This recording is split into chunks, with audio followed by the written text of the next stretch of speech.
திமுக இருக்கிறவரை டெல்லியோட படையெடுப்பால தமிழகத்தை நிறுத்த முடியாது. அதாவது தேச விரோதமா பேசுறத வீரம்னு நினைச்சுட்டு இருக்கிற ஒரு அறிவற்ற தன்மை இந்த திராவிடியன் ஸ்டாக் கிட்ட என்னால தொடர்ந்து பார்க்க முடியும். இன்று செய்தியாளர்களை சந்தித்து பேசிய பாஜக மூத்த தலைவர் ஹெச் ராஜா முதல்வர் ஸ்டாலினை கடுமையாக தாக்கி பேசியுள்ளார். அவர்களும் பரிவோடு அதை ரிசர்வ் வங்கியோடு பேசி மாற்றம் கொண்டு வந்திருக்க அதற்கு மாண்புமிகு மத்திய அமைச்சருக்கும் மாண்புமிகு பிரதமருக்கும் விவசாய பெருமக்களின் சார்பாக என் நன்றியை தெரிவித்தேன். நான் தான் சொன்னேனே, அது ரோடு ஷோ தான். ஏன்னா வெறும் ரோடு தான் இருந்தது. நிறைய ஊடகங்கள்ல நம்ம பார்த்தோம். மக்கள் இருந்தா அது மக்களுக்கு சோபா இருந்திருக்கும். இந்த அரசாங்கத்தின் மீது அவ்வளவு பெரிய அதிருப்தி ஏற்பட்டிருக்கிறது. நீங்க பாத்தீங்கன்னா தேசிய ஜனநாயக கூட்டணி விரிவுபடுத்தப்படுவதற்கு முன்பாக மக்கள் மத்தியில ஒரு விரக்தி, இந்த அரசாங்கத்தை நீக்க முடியாதோ என்பது போல ஒரு விரக்தி இருந்தது. ஆனால் தேசிய ஜனநாயக கூட்டணியில் அகில இந்திய அண்ணா திராவிட முன்னேற்ற கழகம் இணைக்கப்பட்டு தமிழகத்துல வலிமையான தேசிய ஜனநாயக கூட்டணி அமைந்ததிலிருந்து மக்கள் மத்தியிலே இந்த ஊழல் போதை அரசாங்கத்தை தூக்கி எறிய முடியும் என்ற நம்பிக்கை வந்திருக்கு. திமுக இருக்கிறவரை டெல்லியோட படையெடுப்பால தமிழகத்தை நிறுத்த முடியாது. அதாவது தேச விரோதமா பேசுறத வீரம்னு நினைச்சுட்டு இருக்கிற ஒரு அறிவற்ற தன்மை இந்த திராவிடியன் ஸ்டாக் கிட்ட என்னால தொடர்ந்து பார்க்க முடியும்.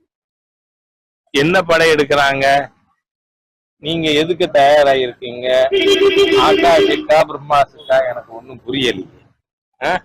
இவங்க எதுக்கு இப்ப தயாராயிருக்காராம்? அதாவது ஒரு முட்டாள்தனமான பேச்சு. மாண்புமிகு முதலமைச்சர் ஒரு மரியாதையாக தன்னை அடுத்தவர் மதிக்கிறது மாதிரியா நடத்தி கொள்ள வேண்டும். ஆனால் திரு ஸ்டாலின் அவர்கள் வாயை திறந்தாலே உளறல் என்பது போல அவர் பேசி வருகிறார். நீங்க பாத்தீங்கன்னா நான் பல முறை அதை சொல்லிட்டேன். சிந்தூர்ல ஹீரோ யாரு? டெக்னாலஜியின் மூலமாக, தொழில்நுட்பத்தின் மூலமாக ராணுவ வீரர்கள் 2 பேர் தான் உயிர் பலியானது. போக மத்திய அரசாங்கத்தை இன்னைக்கு சாலைகள் பணி நடக்குதுன்னா இந்த ஸ்டேட் ஹைவேஸ் வேலை நடக்குது, நேஷனல் ஹைவேஸ். ஆகவே அந்த மாதிரியாக செய்து கொண்டு இருக்கும் பொழுது என்னவோ டெல்லியில இருந்து படையெடுத்தா என்ன வீரம் பேசுறது? நான் கேட்கிறேன், இந்த அறிவற்ற திராவிடியன் ஸ்டாக் அரசாங்கத்திட்ட இன்னவோ தமிழ்நாடே கால்டுவெல் தமிழ்நாட்டுக்கு வந்ததுக்கு அப்புறம் தான் தமிழ் தாயை பிறந்தாள, வெக்கமா இல்லையா? எங்க மாமன்னன் ராஜராஜ சோழனோட தகப்பனார் யாருன்னா அது உதயநிதிக்கும் தெரியாது, இன்பநிதிக்கும் தெரியாது. அந்த மாதிரியான ஒரு முட்டாள் கூட்டம் இந்த திராவிடியன் ஸ்டாக் அரசாங்கம். அதனால தயவு செய்து என்னவோ டெல்லி வேற மாதிரியும் நீங்க படையெடுப்ப. நீங்க பாத்தீங்கன்னா இன்னைக்கு ஜம்மு காஷ்மீர் முதலமைச்சர் சொல்றார், நான் அரசாங்கத்தின் அனைத்து நடவடிக்கை ஆதரிக்கிறேன்னு. வெளிநாடுகளுக்கு நம்முடைய தூத்துக்குடி எம்பி கனிமொழி உட்பட திராவிட முன்னேற்ற கழகத்தை சார்ந்தவர் அங்க போய் நேற்று யூகேல என்ன பேசியிருக்காங்க அந்த அம்மா? எங்களுக்கு மொழி என்பதே மக்களுக்கு சேவைதான் சொல்லிட்டாங்க.